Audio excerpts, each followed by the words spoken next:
think benefits of VR over more traditional are putting the viewer right in a moment and allowing them to experience it directly for themselves and also make their own choices about what they're looking at and what they're experiencing, which just adds, it's an extra dimension to compared to traditional media.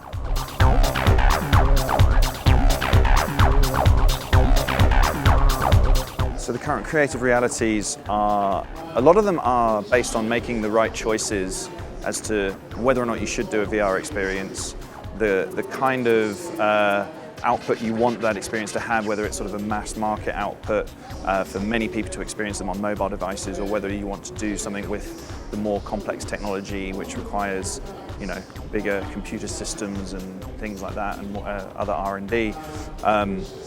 And understanding the content itself and how to use it best. I think they're the realities at the moment, and making sure everybody thinks about that before they endeavour to do a VR experience.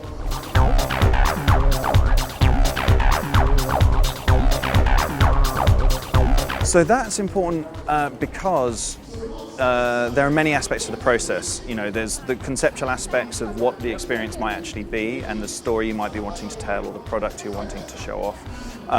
Then there's the actual creation of the content, whether that be capturing it, shooting it, creating it in CG, building all those assets, reusing assets from movies if it's a movie-based experience. So that requires sort of technicians and artists in that realm. And then there's also sort of the final delivery of the system.